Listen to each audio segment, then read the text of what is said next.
देखो ये चैप्टर है 5 ईयर प्लान्स इन इंडिया, यानी सेकंड चैप्टर है इंडियन इकोनॉमी का क्लास 12th का।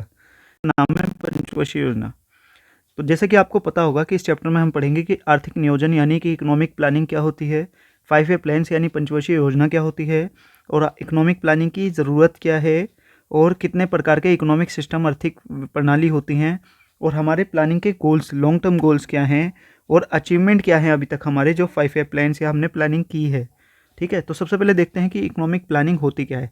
तो देखो, इकोनॉमिक प्लानिंग एक सिस्टम है जिसमें हम टारगेट सेट्स करते हैं अपने, और कुछ रिसोर्सेज को हम प्रोग्राम्स और पॉलिसीज़ बनाते हैं उन टारगेट को अचीव करने के लिए। इसी को बोलते हैं इकोनॉमिक प्लानिंग। और देखो, इकोनॉमिक प्लानिंग करने के लिए हमारे देश में कौन है? हमारे देश में प्लानिंग कमीशन था। प्लानिंग कमीशन का नाम चेंज कर दिया गया है, जिसका नाम अब है नीति आयोग। नीति मतलब national institution for transforming India, इसकी फुल फॉर्म है। NITI की फुल फॉर्म क्या है? National institution for transforming India. 1 जनवरी 2015 में इसका नाम चेंज कर दिया गया, या इसको चेंज कर दिया गया। इससे पहले था प्लानिंग कमीशन, जो कि 1950 में बना था। प्लानिंग कमीशन के चेयरमैन कौन होते हैं, यानी कि नीति आयोग के भी चेयरमैन कौन होते हैं? जो कि हमारे प्राइम मिनिस्टर हों उस वक्त के। यानी अगर हमारे प्राइम मिनिस्टर इस वक्त नरेंद्र मोदी जी हैं, तो वो हमारे उसके चेयरमैन होंगे नीति आयोग के। ठीक है।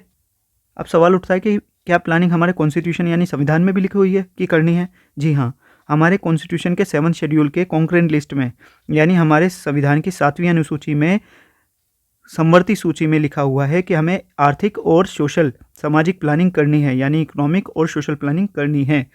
अब इकोनॉमिक और सोशल प्लानिंग ये क्या होती है? इकोनॉमिक प्लानिंग का मतलब होता है जब हम रोड्स के इंप्रूवमेंट की बात करें, पुल बनाएं, हम एग्रीकल्चर इंप्रूव करें, ट्रांसपोर्टेशन इंप्रूव करें, इंडस्ट्री इंप्रूव करें, ये सब होता है इकोनॉमिक प्लानिंग। और जब हम बात करें एजुकेशन को इंप्रूव करने की, हेल्थ को इंप्रूव करने की, हाउसिंग को इंप्रूव करने की, घरों को इंप्रूव करने की, तो बात इसे बोलते हैं हम सोशल प्लानिंग। इकोनॉमिक प्लानिंग मतलब रोड्स, एग्रीकल्चर, ट्रांसपोर्टेशन, बैंकिंग, इन सब को इंप्रूव करना, जबकि एजुकेशन, हेल्थ और हाउसिंग को इंप्रूव करना मतलब सोशल प्लानिंग। इन दोनों को मिला देंगे अगर इकोनॉमिक प्लानिंग और सोशल प्लानिंग, तो बन जाता है कॉम्प्रहेंसिव प्लानिंग, यानी विस्तृत नियोजन। यानी हमारा देश कौन सी प्लानिंग करता है? कॉम्प्रहेंसिव। क्या हम केवल इकोनॉमिक प्लानिंग करते हैं? नहीं। क्या हम केवल सोशल प्लानिंग करते हैं? नहीं। हम दोनों प्लानिंग करते हैं, इकोनॉमिक और सोशल प्लस, यानी दोनों को मिला के बन जाती है कॉम्प्रहेंसिव यानी विस्तृत नियोजन, इकोनॉमिक कॉम्प्रहेंसिव प्लानिंग। अगला पॉइंट है कि हम 5 ईयर प्लान्स हमारा कब स्टार्ट हुए? तो हमारे 5 ईयर प्लान्स हमने सोवियत यूनियन यानी रूस को देखकर स्टार्ट किए 1951 में। पहला पंचवर्षीय योजना हमारी बनी थी। पंचवर्षीय योजना का मतलब है 5 साल के योजना। 5 साल तक हम एक योजना पे काम करते हैं, अपना गोल को अचीव करने का प्रयास करते हैं। प्रयास हमारा अगर गोल अचीव होता है तो बहुत अच्छी बात है, नहीं तो हम उसको देखते हैं। तो हमारा पहला 5 ईयर प्लान स्टार्ट हुआ था 1951 में, जो कि चला था 5 साल यानी 1956 तक। दूसरी पंचवर्षीय योजना आई थी हमारी 1956 से 61 तक। तीसरी पंचवर्षीय योजना 61 से 66 तक, यानी 61 से 66 तक। अब जो तीसरी पंचवर्षीय योजना आई थी हमारी 61 से 66, उसके बाद जो है ना, उससे पहले जो 2 युद्ध हो गए थे पाकिस्तान और चाइना से, तो हमारे जो है ना 3 साल तक हमारा कोई प्लान नहीं बना। तो उसे 3 एनुअल प्लान्स बनाए गए, 66 से 67, 68 फिर 69, यानी 3 साल कुछ नहीं बना। 69 के बाद 69 से 74, और 74 से हमारी चौथी पंचवर्षीय योजना बनी 69 से 74, फिर पाँचवीं बनी 74 से 75, 79, फिर 1 साल का हमारा गैप हो गया 79 से 80 वाला। फिर अगली पंचवर्षीय योजना यानी छठी पंचवर्षीय योजना बनी 80 से 85, सातवीं पंचवर्षीय योजना बनी 85 से 90, फिर 2 साल का फिर गैप हुआ 91 और 92 तक।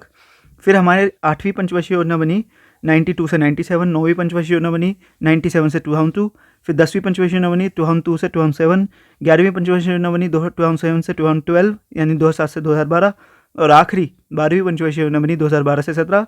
आखिरी पंचवर्षीय योजना को टाइम से पहले ही समाप्त कर दिया। ऐसे ही हमारी जो 74 से 79 थी 5वीं पंचवर्षीय योजना, वो भी हमारी टाइम से पहले ही खत्म हो गई थी। अब आगे देखते हैं कि हमारे देश में प्लानिंग की आखिर ज़रूरत ही क्यों पड़ी। देखो, हमारा देश जब आज़ाद हुआ ना, तो बहुत ही बैकवर्ड इकोनॉमी थी, बहुत ही आउटपुट बहुत कम था, प्रोडक्टिविटी बहुत कम थी, GDP ग्रोथ ही बहुत ख़राब थी। तो हमें आवश्यकता थी कि हम अपनी इकोनॉमी को बूस्ट करें, और बूस्ट करने के लिए हम ऐसे ही तो नहीं छोड़ सकते थे कि अरे जो हो रहा है होने दो, मार्केट जैसे चलेगी चलने दो। नहीं, हमारी गवर्नमेंट को ज़रूरत थी कि खुद प्लानिंग बनाए, खुद प्लान्स बनाए, और खुद ही अपनी जो है रिसोर्सेज को मैनेज करे, रिसोर्सेज को देखे कितने हैं, और उसको मैनेज करके एक प्लानिंग के तहत चले। इसलिए हमारे देश में प्लानिंग की ज़रूरत थी। अब प्लानिंग तो हमने समझ ली, इसके बाद होता है इकोनॉमिक सिस्टम। अब कौन सा इकोनॉमिक सिस्टम अपनाएं? सिस्टम होते हैं 3 टाइप के इकोनॉमिक सिस्टम, एक कैपिटलिस्ट इकोनॉमी, सोशलिस्ट इकोनॉमी और मिक्स्ड इकोनॉमी। एक कैपिटलिस्ट सिस्टम कौन सा होता है? पूंजीवादी अर्थव्यवस्था। पूंजीवादी अर्थव्यवस्था वो होती है जिसमें सभी संसाधनों पर नियंत्रण किसका होता है? निजी व्यक्तियों का। सरकार इतना इंटरफियरेंस उसमें नहीं करती, सरकार हस्तक्षेप नहीं करती। सभी जो डिसीजन होते हैं कि क्या बनाएं, कैसे बनाएं और किसके लिए बनाएं, मतलब ज़रूरी नहीं कि लग्जरी गुड्स बनानी है, दवाइयाँ बनानी नहीं बनानी, आवश्यक वाली वस्तुएं बनानी नहीं बनानी, ये सब डिसीजन लेंगे निजी व्यक्ति। इसमें सरकार हस्तक्षेप नहीं करेगी कि ये बनाओ और ये मत बनाओ। जबकि दूसरी होती है समाजवादी अर्थव्यवस्था, जिसमें सारे संसाधनों पर नियंत्रण किसका होता है? सरकार का। ठीक है, जैसे सारी कंपनियां सरकार की, सब कुछ। ये होता था चाइना में। चाइना की पहले सरकार जो है पूरी समाजवादी अर्थव्यवस्था थी, सब कुछ सरकारी था, सारे डिसीजन सरकार लेती थी, क्या होना है, कैसे बनना है, क्या नहीं होना, सब सरकार डिसीजन लेती थी। तीसरी होती है मिक्स्ड इकोनॉमी यानी मिश्रित अर्थव्यवस्था। देखो ये एक ऐसी अर्थव्यवस्था होती है जिसमें दोनों कैपिटलिस्ट और सोशलिस्ट दोनों का कुछ कुछ भाग लिया जाता है। जैसे अपना हमारा भारत देश, इसमें हमने हमारी प्राइवेट कंपनीज भी होती हैं, सरकारी कंपनीज भी होती हैं। सरकार भी हस्तक्षेप करती है और कुछ निजी व्यक्तियों को भी उद्योग करने का अधिकार है, या निजी व्यक्ति भी उद्योग करते हैं। और अगर कुछ गलत हो रहा होता है तो सरकार हस्तक्षेप भी करती है कि आप ये सामान इतना नहीं बनाओगे, तंबाकू इतना नहीं बेचोगे, या बियर या शराब इतनी नहीं बेचोगे, है ना। जबकि कैपिटलिस्ट इकोनॉमी जो होती है ना, पूंजीवादी, पूर्णतः जो कम्प्लीटली कैपिटलिस्ट इकोनॉमी होती है, उसमें सरकार इतना हस्तक्षेप नहीं करती। हालांकि आज के डेट में कोई भी कम्प्लीटली सोशलिस्ट और कोई भी कम्प्लीटली कैपिटलिस्ट इकोनॉमी नहीं रह गई है। ठीक है, पहले सरकार, चाइना भी थी, लेकिन चाइना में भी अब प्राइवेटाइजेशन है, काफ़ी सारी कंपनीज प्राइवेट हैं, तो ये है। अब लेकिन हमें पता होना चाहिए ना कि कैपिटलिस्ट इकोनॉमी और सोशलिस्ट इकोनॉमी क्या होती है। तो जैसे बताया कि पूंजीवादी अर्थव्यवस्था वे होती है जिसमें सभी संसाधनों पर नियंत्रण निजी व्यक्तियों को होता है। सब कुछ जो सबसे बड़ा उद्देश्य है उनमें क्या होता है? प्रॉफिट कमाना, यानी प्रॉफिट मैक्सिमाइजेशन, यानी लाभ अधिकतम करना। और इसमें मार्केट का फ्री प्ले होता है ना। यानी जो मार्केट मांगेगी, अगर मार्केट में डिमांड है बियर की तो बियर बनेगी, मार्केट में डिमांड है तंबाकू की तो तंबाकू बनेगा। जो भी मार्केट होगी कहेगी, यानी डिमांड जिस चीज़ की होगी उसी की सप्लाई होगी। इसे बोलते हैं free play of market forces, यानी free play of demand and supply, यानी बाजार शक्तियों का जो है फ्री प्ले, है ना, मुक्त जो वो कहते हैं इसे। अब इसमें जो है ना प्रोड्यूसर्स फ्री होते हैं, प्रोड्यूसर्स को कोई रोक टोक नहीं होती कि वो रिसोर्सेज किस में एलोकेट करें और गुड्स एंड सर्विसेज किस प्राइस पे बेचें, उनकी मर्ज़ी। और वो ज़रूरी नहीं कि वो आवश्यक वस्तु बनाए, नहीं, है ना, उनकी मर्ज़ी। वो लग्जरी गुड्स बनाए, वो ना बनाए ऑल्टो वगैरह जैसी गाड़ी, वो बनाए लग्जरी ओडी वगैरह, और अपना प्रॉफिट मैक्सिमाइज करने का उनका वो रहता है। जबकि सोशलिस्ट इकोनॉमी में क्या होता है ना, सब कुछ सोशल वेलफेयर जब सबके ऊपर रखा जाता है कि सब सोशल वेलफेयर हो। उसमें ये नहीं देखा जाता कि 10 रुपये की चीज़ 8 रुपये की क्यों बिक रही है, उसमें सबसे मेन मोटिव होता है सोशल वेलफेयर करना।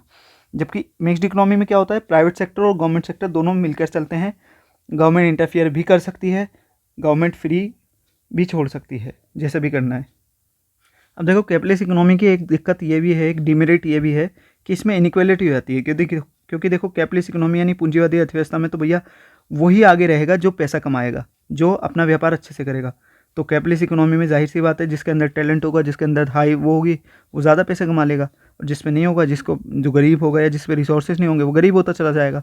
तो इसमें इनइक्वालिटी देखी जाती है, यानी इसमें इक्विटेबल डिस्ट्रीब्यूशन नहीं होता। एक वर्ड होता है इक्विटेबल डिस्ट्रीब्यूशन, समता, समान वितरण नहीं, समता। तो समता वितरण का मतलब होता है कि इक्विटेबल, तो यानी जो जितना मतलब जो जिसके अंदर इक्वल वो लगा रहा है टैलेंट, उतना नहीं मिल पा रहा, किसी को पास ज़्यादा जा रहा है, किसी के पास कम जा रहा है। और देखो हमें तो ग्रोथ सोशल जस्टिस के साथ अचीव करनी थी, यानी हमें ग्रोथ भी चाहिए थी तो सामाजिक न्याय के साथ चाहिए थी, इसीलिए हमने कैपिटलिस्ट इकोनॉमी को चूज़ नहीं किया। तो देखो सोशलिस्ट इकोनॉमी जो होती है ना, समाजवादी अर्थव्यवस्था, उसके कई सारे मेरिट्स हैं कि उसमें इक्विटी का ध्यान रखा जाता है, सोशल जस्टिस का ध्यान रखा जाता है, जो है उसमें सोशल वेलफेयर को ज़्यादा इंपॉर्टेंस दी जाती है। बट उसके कुछ डिमेरिट्स भी हैं।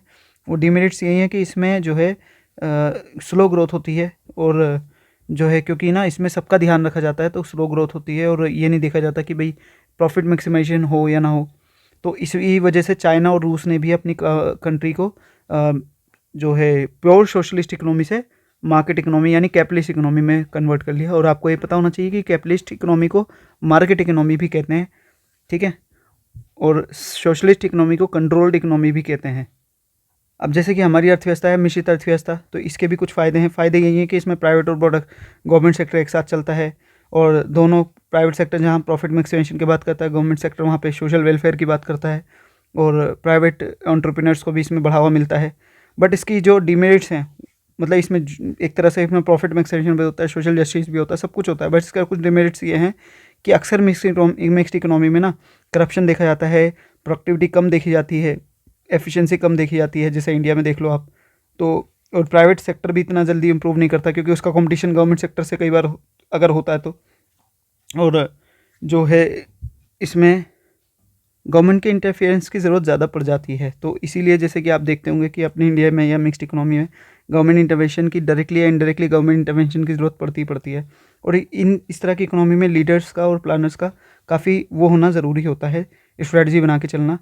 ठीक है, तो इसीलिए आज़ादी के बाद हमने सबसे ज़्यादा जो रिलाई किया वो गवर्नमेंट सेक्टर पे किया कि गवर्नमेंट सेक्टर